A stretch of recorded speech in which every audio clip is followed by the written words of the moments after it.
What is up, everybody? Jake O here today, and today I want to talk about how I got started as a webcam model at the age of 18. Now, a lot of you guys know this story or heard me tell this story before, and maybe you don't want to hear it, maybe you want to hear it again, maybe you want to see if anything changed, if more knowledge was recollected.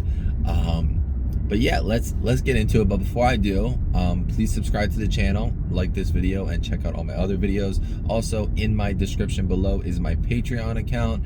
Even the starting subscription is $1 a month. It helps out immensely, and I appreciate it so much. Thank you so much. So, how did I get started? Why did I get started? And how did I get to where I am today?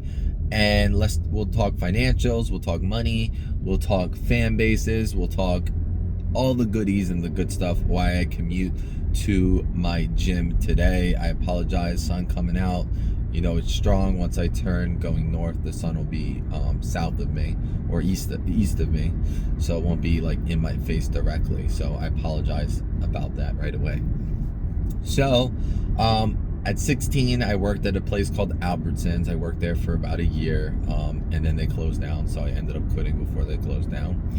Then I worked for Applebee's, where I worked for a year, and I was treated very poorly, so I ended up quitting.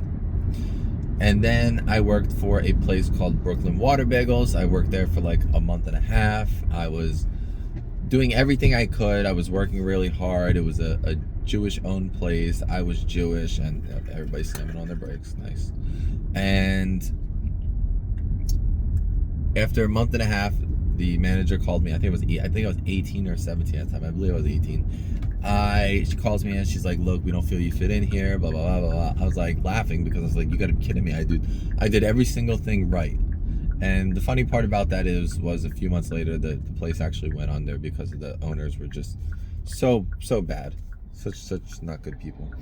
So that being said, I had no job. I was living in my parents' garage, which I converted into a bedroom, and I didn't know what I wanted to do. I didn't know what to do. I think I was in college at the time. We're just finishing high school. I think I was just started college. And then I was on Craigslist, and I was looking for jobs. Obviously, nobody should look for jobs on Craigslist, but you gotta remember, this is 2012, okay? Things are a little different in 2012.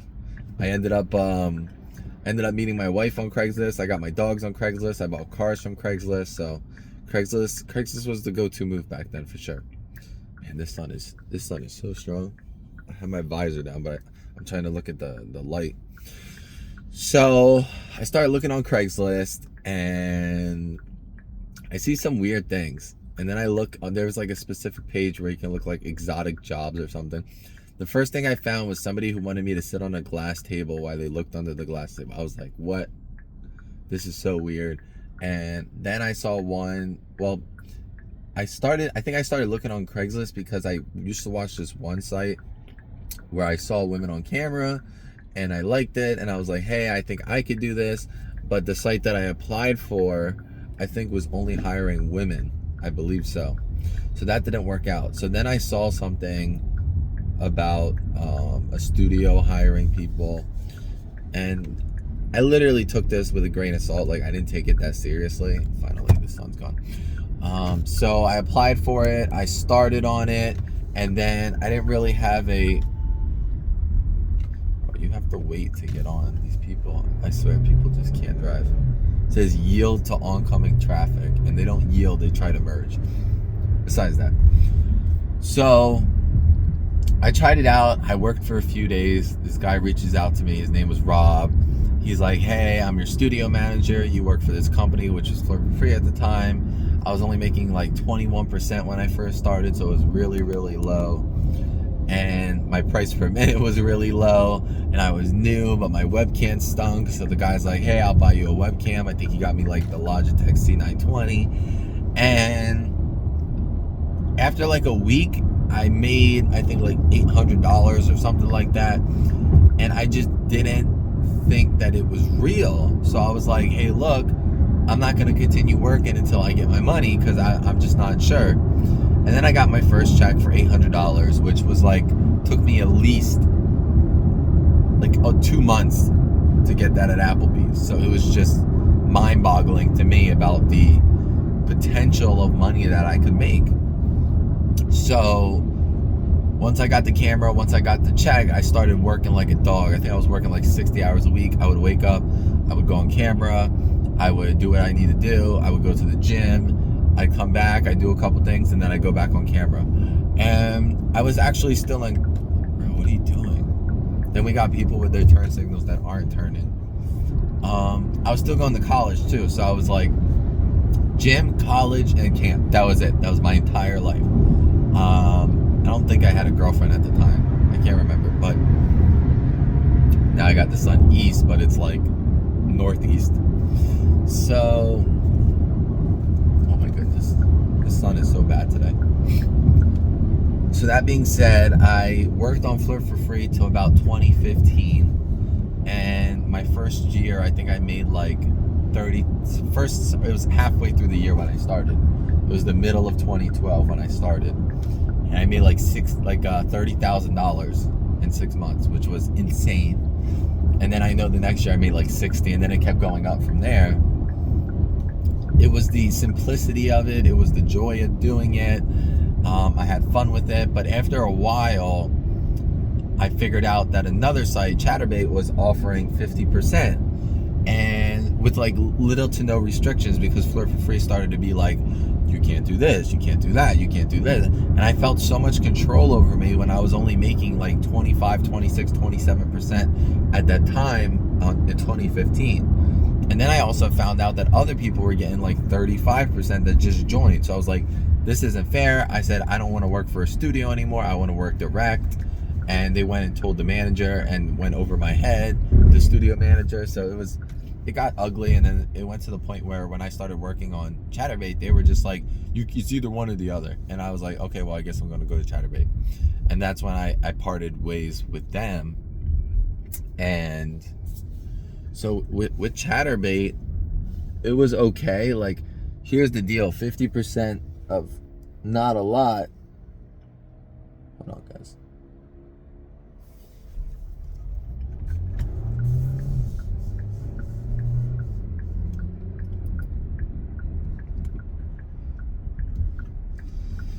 %, of not a lot is still not a lot, but 50% or 25 or 27% of a lot. So what was happening was it was two completely different bases of customers. Let me explain that. So Chatterbait was like, oh yeah, there's a lot more people watching you, but a lot less spenders, and then the people are a lot less communicative. But on Flirt, they were like being my friends. They were nicer. There was more high quality people. I made more friendships. So that was the real difference between them. So in 2015, I also started with Model Centro, which made a fan site for me. And then I ended up making my own fan site as well. And then in 2017, I dabbled into OF. And that started to become my primary income probably around 2019. So about 2017 to 2020 was like almost no cam for me, even though I did do it, probably not as much. 2020 to 2022, I did very little.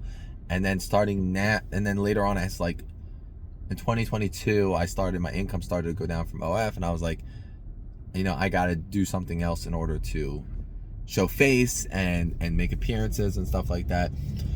So I also started JFF, I think, in 2018. So those were two incomes. But yeah, that's pretty much it. I still go on camera. Obviously, it's very difficult as I have a daughter who's 3 years and 4 months that I have Monday through Friday. But in summer, I have her every 7 days. So it's a 1 week on, 1 week off. But my son, who was just born, I have every single day. So obviously his mother is primarily taking care of him, which is great because I support the household. So when I need to work, I need to work. So that being said, when school gets out in June something, that's when I'll be able to work 7 days a week. And I can't say, okay, I feel like only working 2 or 3 or 4. No, I have to work all 7 days. Then when my daughter goes to school in August for the first time, I think it's called VPK, I'll be working 7 days a week again.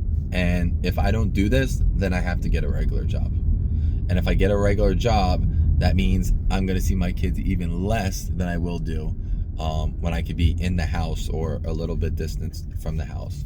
So right now I'm working on, I'm building a home, and having my parents live with me to help them out and help me out with my kids. So what I'm doing is building a office in my garage with an AC to be separate, almost like I did when I first started. Yes, my parents are going to be in my home, but it's a big house, so it's very separated. But I need the financial help, I need the deposit help, and I just want to do this for my kids as well. So those are the main primary reasons why I'm doing it. I could stay in my house now and not live with my parents, which does sound a lot better, but it's giving me the extra space that I need. It's giving my kids a playroom.